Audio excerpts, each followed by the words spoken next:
प्रियात्मन सप्रेम जय जीव। आदि मनीश्वर योगेश्वर परम पूज्य सदगुरुदेव सिमनी जी का वचनामृत से एक बूंद। तप योग या हठ योग। इन लेखों में अब योग के नियमों का वर्णन हो रहा है।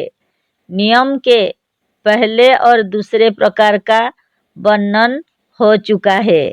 इस अध्याय में नियम के तीसरे प्रकार का अर्थात तप की व्याख्या करनी है। काल के प्रभाव से जैसे और अच्छी बातों को भारतीय लोग भूल गए, उसी तरह योग के नियमों और अंगों को भी भूल गए। इसका प्रभाव यह पड़ा कि इस समय के लोग योग के वास्तविक रूप को ना जानकर योग से डरने लगे और उसे भयंकर तथा दुखदायी समझकर उसका नाम तक सुनना नहीं चाहते। कहते हैं कि योग और तप गृहस्थों के लिए नहीं है। जो रंगा हुआ वस्त्र पहनते हैं, सारंग लिए और झोली लटकाए गोपी चंद्र भर्तृहरि के गीत गाते हैं, वही जोगी कहलाते हैं। यद्यपि वे योगांगों का नाम तक नहीं जानते। तप और तपस्वी की भी यही दशा है। लोग कहते हैं तप बहुत कठिन और भयंकर कार्य है। आजकल के साधारण लोगों की समझ में बिना अन्न जल ग्रहण किए जंगल में किसी वृक्ष के नीचे दिन रात लेटके रहने को तप कहते हैं। यह सर्वथा असत्य है। तप का योग सब गृहस्थों के लिए है। इधर के इन अध्यायों के पहले ही हमने इस बात का बड़े विस्तार के साथ उल्लेख किया है कि योग गृहस्थ ही कर सकते हैं। यही बात नहीं है कि, किंतु सच्ची बात यह है कि योग गृहस्थों के लिए बहुत सरल है और गृहहीन साधुओं के लिए योग का साधन और योग के नियमों का यथावत पालन अत्यंत कठिन है। यही बात तप के लिए भी है। तप भी गृहस्थों के लिए है, गृहहीन साधुओं के लिए नहीं है। तप यह शब्द संस्कृत का है और तप समान संतापे ऐश्वर्य धातु से तप शब्द बना हुआ है। तप धातु का यदि अंग्रेजी में अर्थ किया जाए तो टू हॉट और टू रूल अर्थ होगा। जिस क्रिया द्वारा शरीर में गर्मी पहुंचाई जा सके, जिस क्रिया द्वारा शरीर सुंदर, बलवान और तेजयुक्त बनाया जा सके, जिस क्रिया द्वारा शरीर में तेजी लाई जा सके, जिस क्रिया द्वारा शरीर के तमाम अंगों पर अपना अधिकार हो सके और शरीर में कष्ट सहने की शक्ति आ सके, उसे तप कहेंगे। यही तप का सच्चा अर्थ है।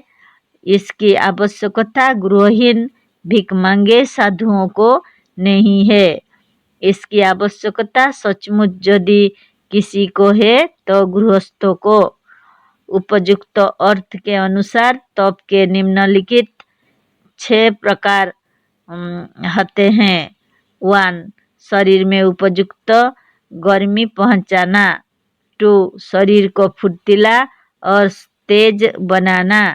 3. यदि कभी कोई कष्ट आ पड़े तो शरीर को उसे सह लेने योग्य बना लेना। 4. शरीर को कठिन से कठिन काम और परिश्रम करने के योग्य बना लेना। 5. शरीर को ऐसा सुसंगठित और दृढ़ बना लेना कि उसके तमाम अंगों पर अपना अधिकार रहे। 6. शरीर को सतेज, सुंदर, जुबा, सुडौल और बलवान बनाए रखना। अब यह देखना है कि ऊपर कही हुई 6 बातें शरीर में कैसे और किस साधन से आ सकती हैं। जैसा या जिस साधन से उपयुक्त 6 बातें शरीर में आ सकती है उसे तप योग कहेंगे। इसी तप योग को हठ योग भी कहते हैं। जिस तप का वर्णन योगांगों के भीतर है वह तप भी एक प्रकार का योग ही होगा। इसे पहले ही समझ लेना चाहिए। आसनों का साधन 2 तरह से होता है, एक शीघ्रता के साथ और दूसरा स्थिरता के साथ। योग दर्शन शास्त्र में कहा है कि स्थिर सुखम आसनम, पार्ट 2 सूत्र 46। सुखपूर्वक निश्चल होकर स्थिर होने को आसन कहते हैं।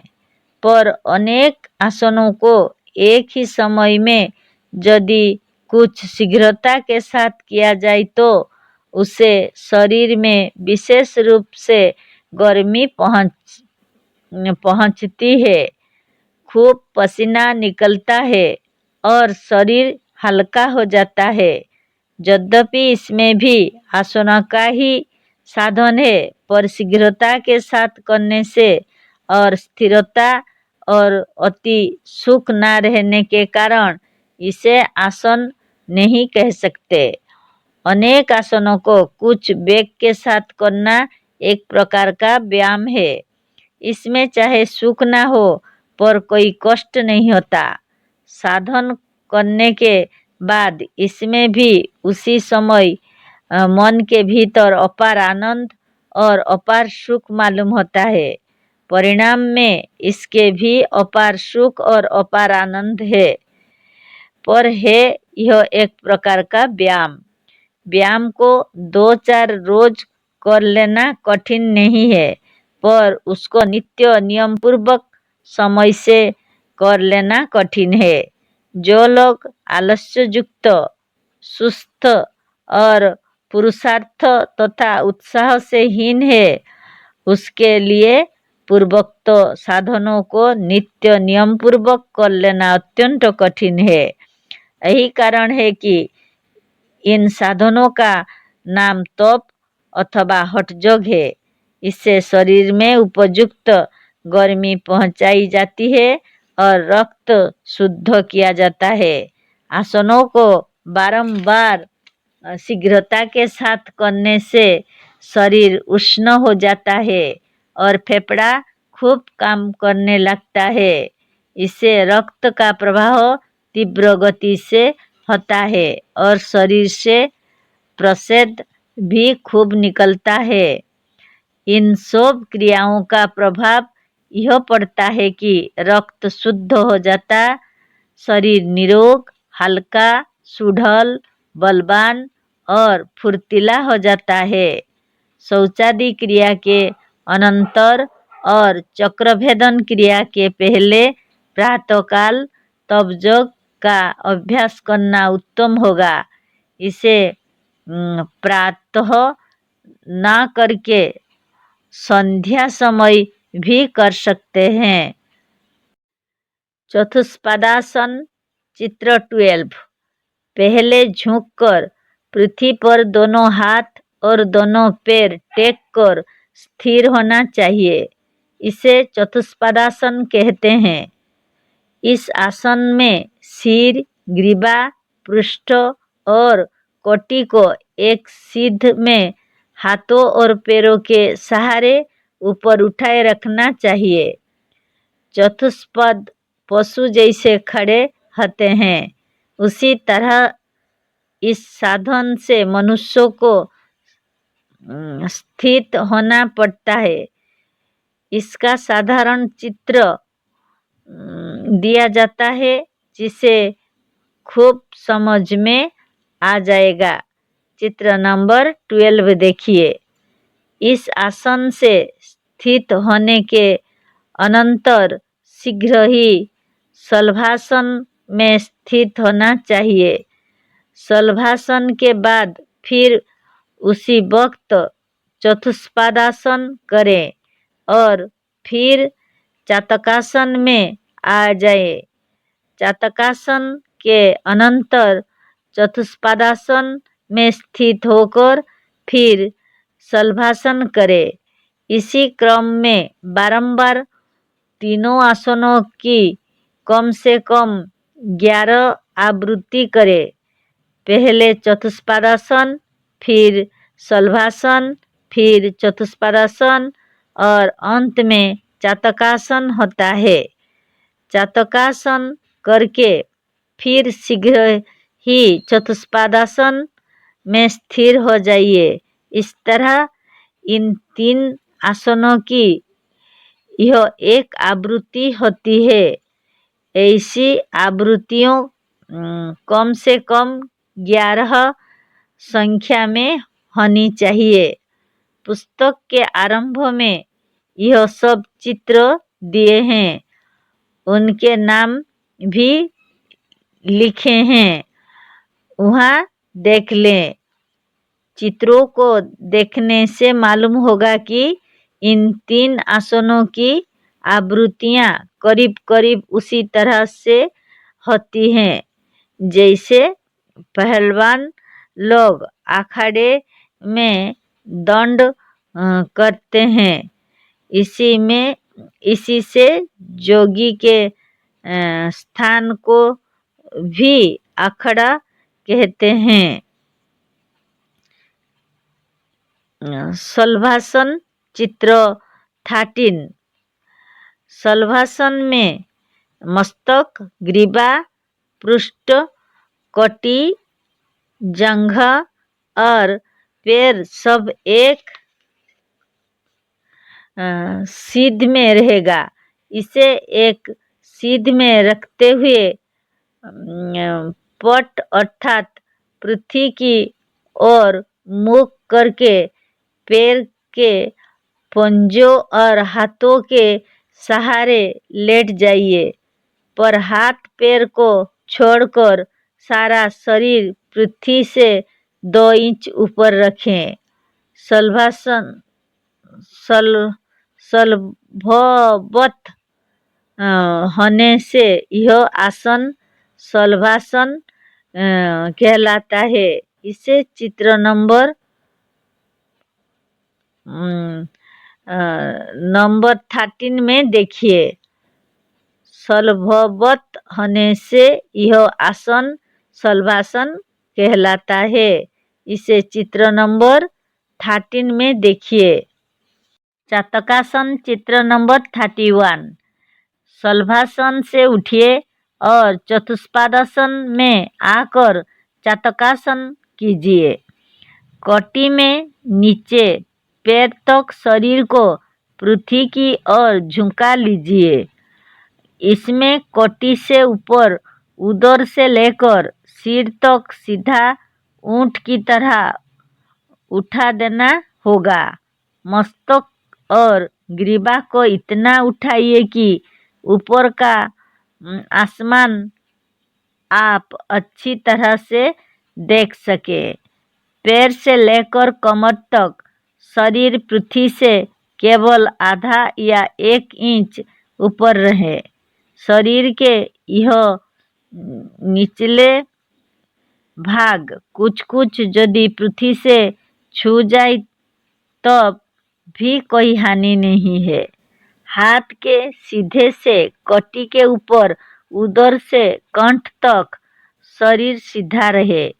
इस आसन का आकार चातक की तरह है, अतः इसे चातकासन कहते हैं। चित्र नंबर 31 को देखिए, बात समझ में आ जाएगी।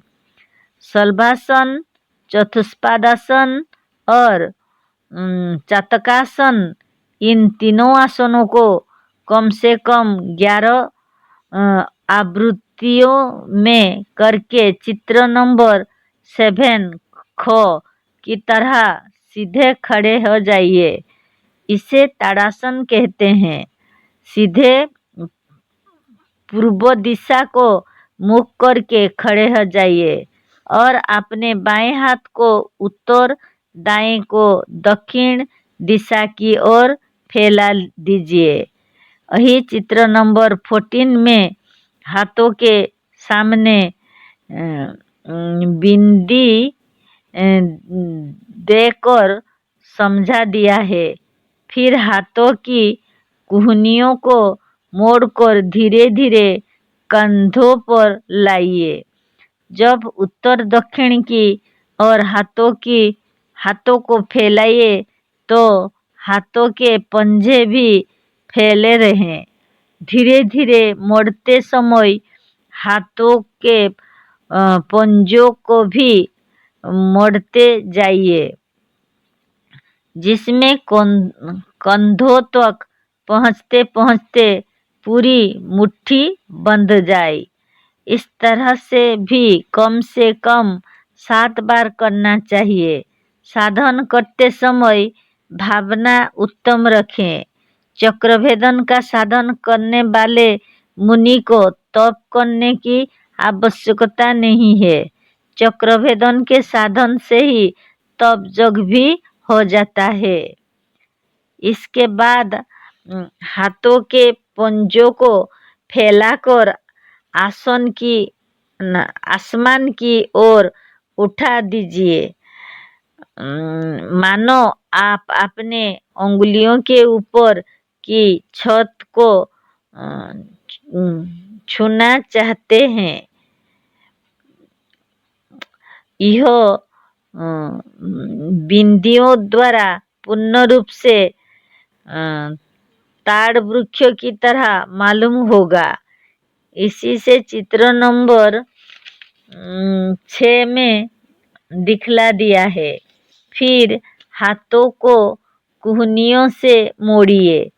पंजों को भी सिकुड़ते हुए मुट्ठियों को कंधों की ओर लाइए, जैसे चित्र नंबर 14 में दिखलाया गया है। यह क्रिया करते समय भी इच्छा शक्ति द्वारा बाहु के मांसपेशियों की ओर ध्यान करना चाहिए। इस वक्त भी भावना करनी चाहिए कि हमारी भुजाएं बलवती और तगड़ी हो रही हैं। इसके अनंतर फिर हाथ को नीचे कमर की ओर गिराकर चित्र नंबर 5 की तरह लटका दीजिए। इसी तरह लटकाए हुए हाथों को कुहनियों से मोड़कर केवल उदर के सिद्ध में लाइए। इस क्रिया में मुट्ठियों को कंधों तक लाने की आवश्यकता नहीं है, किंतु पेट के सामने तक लाकर फिर हाथों को कमर तक लटका दीजिए। इस तरह से बारंबार हाथों को लटकाने और मोड़ने से भुजाओं के नीचे पंजों और कलाई से लेकर कुहनियों तक जोर पड़ता है। मुट्ठियों को कंधों तक लाने से कुहनी के ऊपर, भुजाओं पर और केवल आधा मोड़ने से कुहनी के नीचे हिस्से पर जोर पड़ता है। तात्पर्य यह है कि ताड़ासन से खड़ा होने पर चारों तरफ हाथों को बारंबार फैलना और मोड़ना चाहिए। ऐसा करने से और हाथों को चारों तरफ फैलाने से मनुष्य इसे ताड़ासन कहते हैं। नीचे ताड़ासन देखो। ताड़ासन के इन साधनों के अनंतर पैरों को जानु या घुटनों से मोड़कर बैठने का यत्न कीजिए, पर पूर्ण रूप से ना बैठिए, किंतु कटी भाग कमर जब घुटने के सामने या सीधे में पहुंच जाए तो रुक जाइए। 5-6 सेकंड तक इसी तरह रुके रहिए। इसे अर्धो उत्काटासन कहते हैं। संख्या 29 में देखिए, समझ में आ जाएगा। इस आसन से पैरों पर जोर पड़ता है। अर्धो उत्कटासन में 5-6 सेकंड ठहरकर उत्काटासन से बैठ जाइए। इसे इधर के जिलों में उकड़ू बैठना कहते हैं। इस आसन से बैठने पर कमर और नितंब पैर की एड़ियों को छूना नहीं चाहिए। इसे समझने के लिए चित्र नंबर 15 देखिए।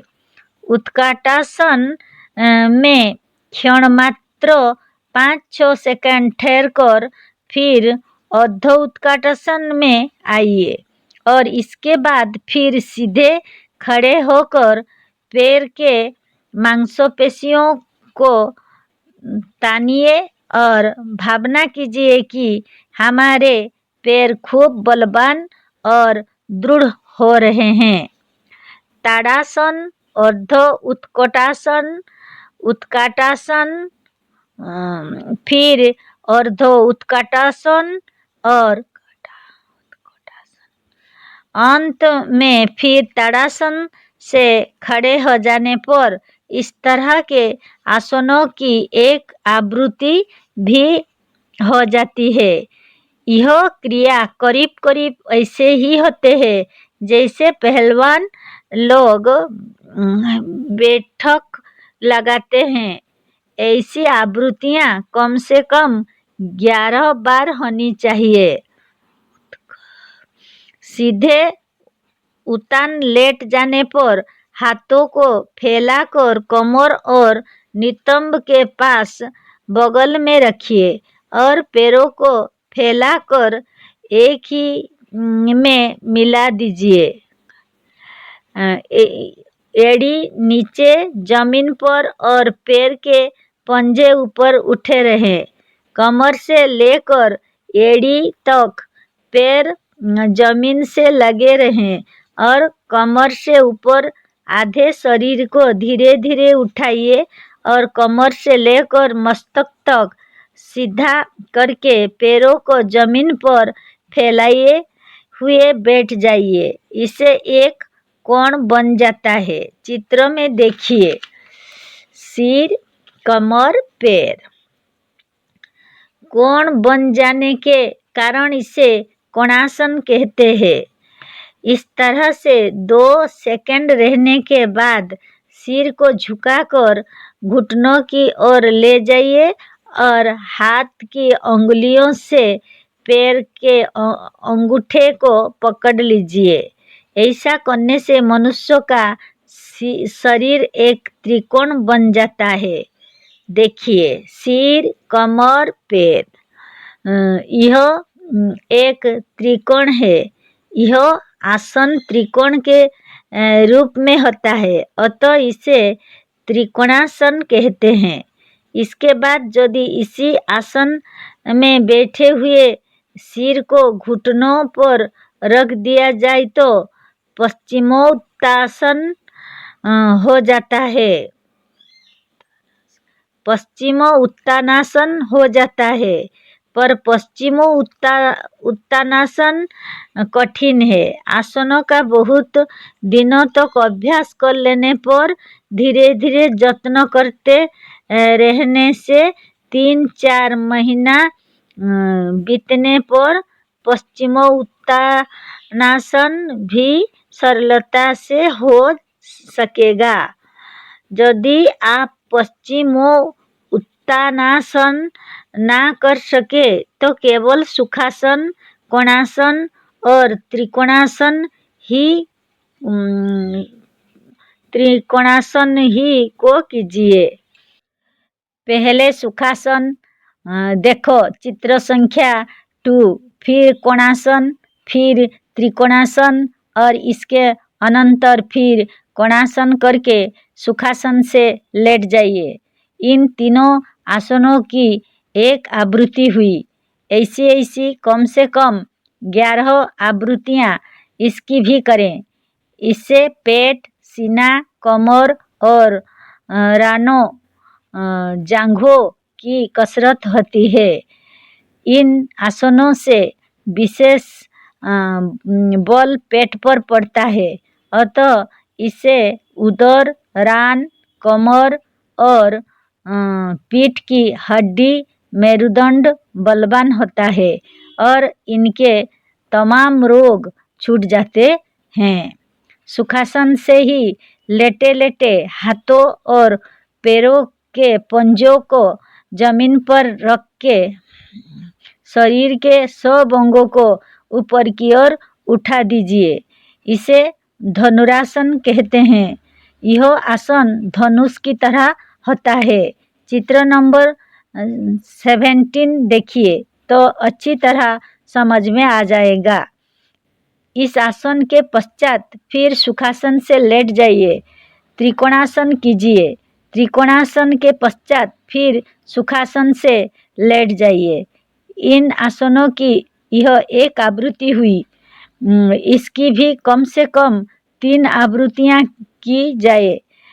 इसकी प्रत्येक आवृत्ति में धनुरासन करते समय कम से कम 15 सेकंड तक रहना चाहिए। उपयुक्त साधन कर लेने पर फिर ताड़ासन से हाथों को ऊपर करके सीधे खड़े हो जाइए। ताड़ासन के पश्चात हाथ की हथेली को जमीन पर लगाइए और एक सीधी दीवार के सहारे पैरों को ऊपर आसमान की ओर करके हाथों की हथेलियों के बल पर दीवार के सहारे उल्टे खड़े हो जाइए। इसे वज्रासन कहते हैं।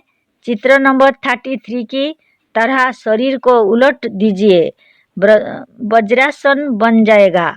उल्टा होने के कारण इसे विपरीतासन भी कहते हैं। 6-7 सेकंड इस आसनों से हाथों को ऊपर उठाकर सीधे खड़े हो जाइए। इन आवृत्तियों को भी कम से कम 5 बार करनी चाहिए। जैसे बोतल में उष्ण जल और छोटी छोटी कंक्रीट भरकर नीचे ऊपर करने से बोतल साफ हो जाती है, उसी तरह बार बार ताड़ासन और वज्रासन करने से शरीर का रक्त खूब स्वच्छ हो जाता है। इससे रक्त का प्रवाह वेग के साथ दिमाग और मस्तिष्क की ओर होता है। इससे दिमाग और मस्तिष्क बलवान, ताजा और पुष्ट हो जाता है। इस साधन से बुद्धि तेज और सूक्ष्म से सूक्ष्म विषय पर विचार करने योग्य हो जाती है। 24 घंटे में एक बार वज्रासन करने से शरीर की गति क्षण भर के लिए उल्टी हो जाती है। इसे गई हुई जीवन शक्ति फिर अपने मुख्य स्थान मस्तिष्क की ओर लौट आती है। अतः इस साधन को करने वाला कभी वृद्ध नहीं होता, सर्वदा युवा बना रहता है। वज्रासन और वृक्षासन से शरीर उलट जाता है और सिर नीचे हो जाता है। इससे सिर की ओर विशेष परिणाम में वेग के साथ ताजे और शुद्ध रक्त पहुँचते हैं। इससे मस्तिष्क के काले बाल उजले नहीं होने पाते। वृक्षासन या शीर्षासन से विशेष लाभ होता है, पर वृक्षासन का वर्णन आसनों के प्रकरण में करेंगे। यहाँ पर केवल यही कहना है कि इन आसनों के व्यायाम से मनुष्य सर्वदा सुंदर, स्वस्थ, निरोग, युवा और बलवान बना रहेगा। पर इन सब साधनों का पुण्य फल तभी मिलेगा जब इसका साधन विश्वास के साथ किया जाए। इच्छा शक्ति का प्रयोग पूर्ण रूप से जानने के लिए हमारी बनाई हुई पुस्तकें आत्मबल, मनबल और इच्छा शक्ति, शरीर से अमर होने का उपाय, वेदांत सिद्धांत और निरोग होने का अद्भुत उपाय आदि को देखिए। मनबल और विश्वास के साथ यदि साधन किए गए तो इन साधनों और आसनों के व्यायाम का शरीर पर आश्चर्यजनक प्रभाव पड़ेगा। ताड़ासन और वज्रासन की आवृत्तियां पूर्ण करके कुछ देर तक वृक्षासन शीर्षासन से निश्चल खड़ा रहना चाहिए। चित्र नंबर 27 को देखिए। इस वृक्षासन को सब आसन के पीछे करना चाहिए। इससे मस्तक और ग्रीवा गर्दन खूब पुष्ट होता है और तमाम गुण वज्रासन के समान है जिसका वर्णन ऊपर हो चुका होता है, और तमाम गुण वज्रासन के समान है जिसका वर्णन ऊपर हो चुका है। कम से कम 10 मिनट निश्चल और स्थिर भाव से वृक्षासन कर लेने से आसनों का श्रम भी दूर हो जाता है। वृक्षासन के पश्चात से खड़े होकर ग्रीवा गर्दन को दोनों हथेलियों से मलना चाहिए। मुख के दोनों कपोलों और ठुटियों को 2 या 3 मिनट तक मलना चाहिए। इससे यदि किसी बूढ़े के मुख पर झुर्रियाँ पड़ी होगी या किसी के गाल पिचके होंगे तो बराबर हो जाएंगे।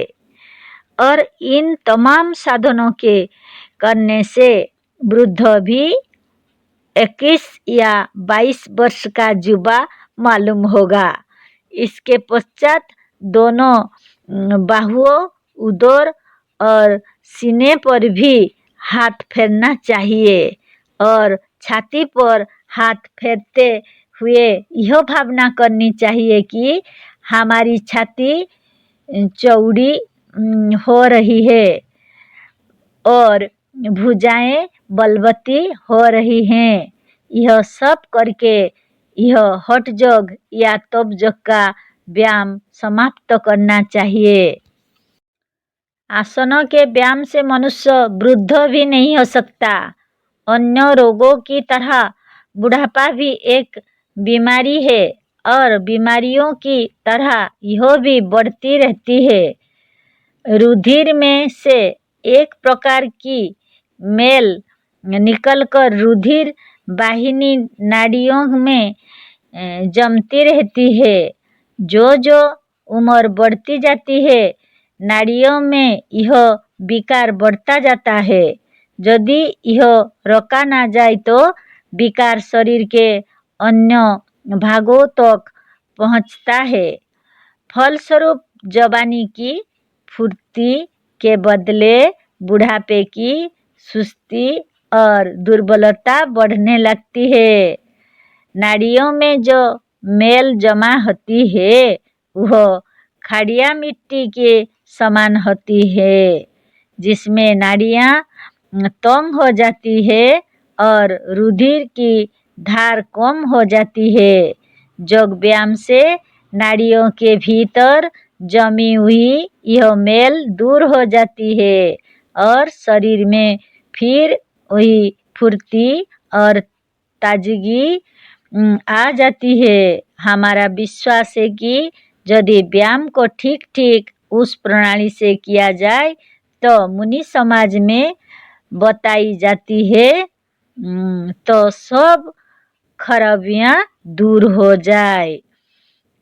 जिस तरह पानी में नलियों के भीतर मेल जम जाती है उसी तरह नाड़ियों के भीतर जमती है। सफाई करने से मेल दूर होकर जिस प्रकार पूरी मात्रा में पानी चलने लगता है उसी भांति नाड़ियों में रुधिर दौड़ता है। औषधि से नाड़ियों की यह मेल इतनी मात्रा में दूर नहीं हो सकती और ना खान पान में सुधार करने से कोई विशेष फायदा होता है। डॉक्टर लोग ने भी कुछ उपाय सोचे हैं परंतु सफलता नहीं मिली। केवल आसनों का व्यायाम ही एक ऐसा उपाय है जिससे यह मेल दूर हो जाती है और उसका जमना रुक जाता है। इसके प्रभाव से शरीर फिर चमकने लगता है और गया हुआ उत्साह लौट आता है। मनुष्य का स्वास्थ्य नाड़ियों की शुद्धता पर निर्भर है। नाड़ियाँ साफ रहेंगी तो उनमें वेग के साथ ताज़ा रुधिर दौड़ेगा और रुधिर के दौड़ने से शरीर के सब अंगों का ठीक ठीक पालन हो सकेगा। नाड़ियों में मेल ना जमने के लिए आसनों का व्यायाम करना ही ठीक है। दवाइयों से उतना लाभ नहीं होता। आसनों के प्रभाव से नाड़ियों में मेल नहीं जमती। कई डॉक्टर सलाह देते हैं कि खान पान में परिवर्तन और उपवास करने से नाड़ियों में मेल नहीं जमेगा। यह बात ठीक नहीं है। मेल से चूना अथवा खड़ियाँ ही नहीं, शारीरिक मेल भी होते हैं। इसका निकल जाना बड़ा जरूरी है और इसके लिए आसनों का व्यायाम ही उपयुक्त है। शुरू में बच्चे खेल कूद, दौड़ धूप आदि प्राकृतिक रूप में अधिक पसंद करते हैं। बच्चों की नसें इतने व्यायाम से साफ रहती है। शरीर का पालन किस तरह होता है यह जानना आवश्यक है। शरीर जिन रक्तकोणों से बना हुआ है उनको अंग्रेजी भाषा में सेल्स कहते हैं। वे सेल अपना जीवन समाप्त करने में निकम्मे हो जाते और मौल रूप हो जाते हैं। यह मौल जब शरीर से बाहर नहीं निकलता तो रुधिर के प्रवाह में रुकावट डालता है और बुढ़ापे के लक्षण मालूम होते हैं। यदि यह मौल बाहर होता रहे तो मनुष्य निरोग और जवान बने रहे। मौल का निष्कासन दवाइयों के द्वारा होना संभव है। यह काम केवल आसनों से होता है। योग व्यायाम के प्रभाव से शरीर का सब मल छूट जाता है। मांस पुष्ट और बलशाली बनता है। जिस तरह हाथ पैर का मांस कसरत से मोटा होता है यही हाल सब शरीर का है। इन आसनों से शरीर की सब मांसपेशियां दृढ़ होती है और इससे गठिया, बदहजमी तथा अन्य छोटी छोटी बीमारियां कभी पास तक नहीं आती।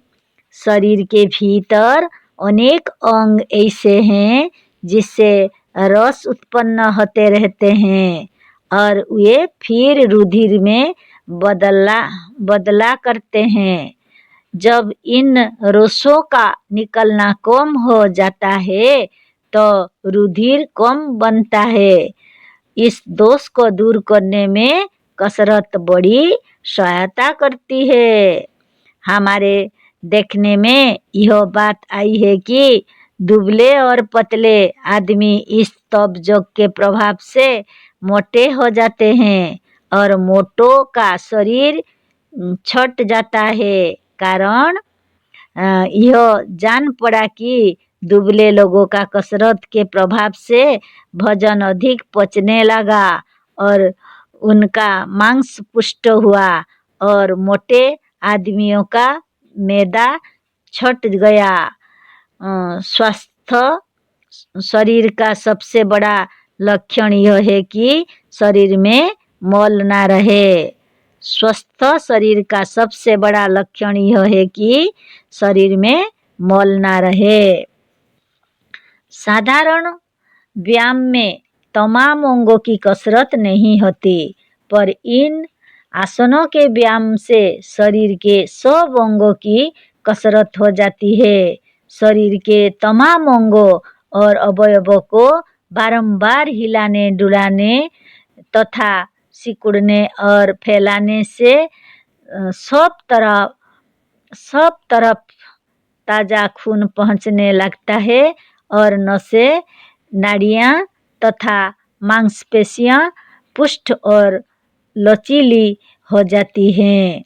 लचीली होने से यह जीवनी शक्ति अधिक ग्रहण कर सकती हैं। अखाड़े की कसरत में यह बातें नहीं है। दूसरी सब कसरतों से मांसपेशियाँ अकड़ जाती हैं और लचीली नहीं रहती। अत्यंत परिश्रम और अत्यंत वेग के साथ कसरत करने से नाड़ी की गति अधिक हो जाती है, श्वास अधिक खर्च होता है और फेफड़ा थक जाता है। इससे पहलवान मोटे और स्वस्थ रहते हुए भी शीघ्र मर जाते हैं। अतः सबसे अच्छी कसरत इन्हीं आसनों की आवृत्तियाँ हैं। इससे शरीर में एक प्रकार की ऐसी गर्मी आती है जिससे फेफड़ा खूब काम करता और ताजे रक्त वेग के साथ दौड़ कर शरीर के मल को जला देते हैं, जिससे शरीर निरोग और तेजयुक्त हो जाता है। इसी से इस साधन को तप कहते हैं।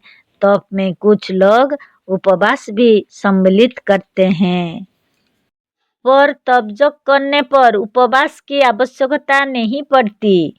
खूब भूख लगती है। भूख लगने पर भोजन करना आवश्यक है। फिर भी यदि किसी विशेष कारणवश कभी भूख ना लगे तो जब तक भूख ना लगे और शरीर साफ और हल्का ना हो जाए तब तक भोजन नहीं करना चाहिए। आसनों का व्यायाम करने वाला तपस्वी समय पड़ने पर उपवास भी सुखपूर्वक कर सकता है। अतः सच्चा तपस्वी वही है जो इन योगांगों के साथ वर्णन किए हुए तप योग को करता है। यही तप भी योग का एक अंग है। शायद कोई यह शंका करे कि तप का यह रूप और फल नहीं है और यह नवीन अर्थ है। यद्यपि उपयोगी सिद्धांत नवीन होने पर भी ग्राह्य है, तथापि पुराने विचार के लोगों को भी संतोष देने के लिए नीचे योगदर्शन शास्त्र का एक सूत्र दे देते हैं। काया इंद्रिय सिद्धि अशुद्धि क्षयात् तपसः। पार्ट 2 सूत्र 43। तप से काया शरीर की तमाम नस नाड़ियाँ और इंद्रियों की मैल साफ हो जाती है।